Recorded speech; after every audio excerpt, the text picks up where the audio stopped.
नमस्कार शेतकरी बांधवांनो, तर आजच्या व्हिडिओमध्ये माहिती पाहणार आहे पीक विमा संदर्भात। तर पीक विमा काढणे का आवश्यक आहे, त्यानंतर जर तुम्हाला पीक विमा मिळाला नसेल तर हा व्हिडिओ शेवटपर्यंत बघा। पीक विमा तुम्हाला तक्रार करून कशा प्रकारे मिळवायचा आहे, जर तुम्ही पीक विमा भरलेला नसेल तर पीक विम्याचे कोणते कोणते फायदे आहेत ते सुद्धा आजच्या व्हिडिओमध्ये पाहणार आहे। तर व्हिडिओला स्किप न करता शेवटपर्यंत बघा। सर्वात पहिले जे की प्रधानमंत्री फसल विमा योजना ही जी योजना सुरू करण्यात आलेली आहे, तर प्रतिकूल परिस्थितीमुळे पिकाचे नुकसान झाल्यास शेतकऱ्यांना विमा संरक्षण देण्याबाबत हे जे मेन उद्दिष्ट आहे या योजनेचे। तर आता यामध्ये खरीप आणि रब्बी दोन पिकाचा यामध्ये समावेश होतो। तर त्याचप्रमाणे प्रतिकूल हवामानामुळे जे काही पिकाची पेरणीच्या वेळेस व लागवडीच्या वेळेस जे काही शेतकऱ्याचे जर नुकसान झाले तर त्याची भरपाई जे काही या पीक विम्याच्या माध्यमातून मिळते। तर त्याप्रमाणे जे काही आता यामध्ये नैसर्गिक आग, वीज कोसळणे, गारपीट, वादळ, चक्रीवादळ, पूर व अशा जे काही दुष्काळी जे काही नैसर्गिक आपत्तीमुळे जे काही पिकाचे नुकसान झालेल्या सर्व किंवा रोगामुळे इत्यादी बाबीमुळे जे काही पिकांमध्ये घट झालेली आहे तर त्याची भरपाईच्या माध्यमातून पीक विमा शेतकऱ्यांना दिला जातो। तर आता जे काही पीक विमा जर तुम्हाला पाहिजे असेल व तुम्ही जर पीक विमा जर तुम्ही भरलेला असेल, अधिक तुमच्या खात्यामध्ये पीक विम्याची रक्कम जर जमा झालेली नसेल, जर तुम्ही 2022चा पीक विमा भरलेला असेल, 2023चा, 24चा, आता जो काही आता पीक विमा रब्बीचा भरलेला आहे 2024 मध्ये, तर ज्या शेतकऱ्यांनी ई पीक पाहणी केलेली आहे त्या शेतकऱ्यांनाच पीक विमा इथं मिळणार आहेत। त्याचप्रमाणे क्रॉप इन्शुरन्स म्हणजे क्रॉप इन्शुरन्सची ॲप्लिकेशन घेऊन त्या शेतकऱ्यांना इथं तक्रार नोंदवण्यात येते, तर अशा शेतकऱ्यांना त्याची भरपाईची रक्कम सुद्धा त्या शेतकऱ्यांना मिळणार आहेत। म्हणजे तुम्हाला ई पीक पाहणी आणि तक्रार करणे सुद्धा आवश्यक आहे। तर त्यामध्ये जे की आता क्रॉप इन्शुरन्सची ॲप्लिकेशन घेऊन सर्व शेतकरी बांधवांना आता तक्रार नोंदवणे आवश्यकच झालेली आहे, तरच तुम्हाला याचा जो काही पीक विमा आहे तिथं मिळणार आहे। तर हंगामामधील जे काही खरीपमधील जे आहे भात आहे, ज्वारी आहे, बाजरी आहे, चाणकी आहे, मक्का आहे, तूर आहे, उडीद आहे, मूग आहे।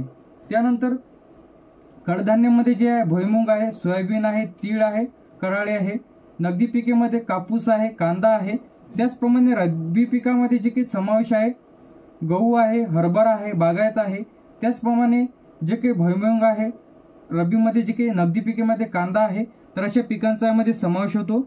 ज्या काही तुम्ही पिकाचा पीक विमा काढलेला आहे तर अशा पिकाची तुम्हाला आता तक्रार नोंदवायची आहे व त्याची जे काही ई पीक पाहणी आहे ती तुम्हाला करून घ्यायची आहे, तरच तुम्ही या जे काही PM किसान नमो शेतकरी अशा योजनेचा जर लाभ घ्यायचा असेल तर त्याच्या नवीन नोंदणी सुरू झालेल्या आहेत। तर तुम्ही सुद्धा PM किसानवरती जर तुम्हाला पैसे मिळत नसेल किंवा नमो शेतकरी योजनेचे जे की वर्षाला 6,000 रुपये PM किसान आणि नमोचे 6,000 अशी मिळून टोटल 12,000 रुपये जे काही वार्षिक तुम्हाला आता मिळणार आहेत। जर तुम्हाला या योजनेचा लाभ घ्यायचा असेल तर यावरती डिटेलमध्ये व्हिडिओ आपल्या future information take YouTube channel video आपण अपलोड केलेला आहे। जर पीक विमा तुम्हाला अधिकही जर जमा झालेला नसेल तर पीक विमा तुमच्या कोणत्या खात्यामध्ये जमा झालेला आहे, त्यानंतर तुम्हाला पीक विमा मिळणार की नाही, तुमचं पीक विमा स्टेटस क्लेम म्हणजे तुम्हाला क्लेम कशा प्रकारे करायचा आहे जेणेकरून पीक विम्याची रक्कम तुमच्या खात्यात जमा होईल। तर भरपूर शेतकऱ्यांचे कमेंट्स आले होते की भरपूर शेतकरी भरपाईच्या रकमेपासून सुद्धा वंचित आहे, तर त्यांच्या बँक पासबुकला आधार लिंक नाही म्हणजे त्यांच्या बँकला डीबीटी लिंक नाही, त्यामुळे सुद्धा भरपूर शेतकरी यापासून वगळलेले आहेत। त्याचप्रमाणे आता PM किसानच्या नंतर जे काही पीक विमा आहे ते भरपूर शेतकऱ्यांना अधिक त्यांची जी रक्कम आहे ती शेतकऱ्यापर्यंत पोहोचलेली नाही। तर असे सर्व शेतकरी बांधवांनी चेक करून घ्या की तुम्ही तुमच्या बँक पासबुकला डीबीटी लिंक आहे की नाही।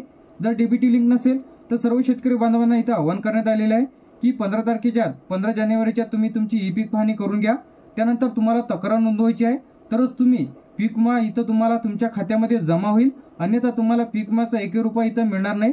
तर सर्व शेतकरी बांधवांनी चेक करून घ्या। त्यानंतर आता 2023चा खरीप आणि रब्बी पीक विमा जमा झालेला आहे, तर मी यावरती ऑलरेडी लाईव्ह व्हिडिओ आपल्या चॅनलला अपलोड केलेला आहे। तर त्यामध्ये तुम्हाला टोटल क्लेम पेड किती झालेला आहे ते तुम्हाला इथे दाखवलेलं आहे। आता जो काही रब्बीचा जो काही पीक विमा सुरू आहे ते तुम्हाला दाखवलेलं आहे की तुमचा अप्रूव्हल झाला की पेंडिंग आहे, त्याचा स्टेटस कशा प्रकारे चेक करायचा आहे, सर्व डिटेलमध्ये व्हिडिओ आपल्या future information take YouTube channel video upload केलेला आहे। जर पीक विमा संदर्भात जर तुम्हाला काही अडचणी असतील व तुम्हाला अधिक पीक विम्याची रक्कम तुमच्या खात्यामध्ये जर जमा झालेली नसेल तर कमेंट बॉक्समध्ये नक्की सांगा, तर ते लवकरात लवकर सोल्युशन तुम्हाला मिळेल। जर तुम्ही कोणत्या जिल्ह्यांमधून बिलॉंग करता, तुमच्या काही शंका असतील तर कमेंट बॉक्समध्ये नक्की सांगा। थँक्यू।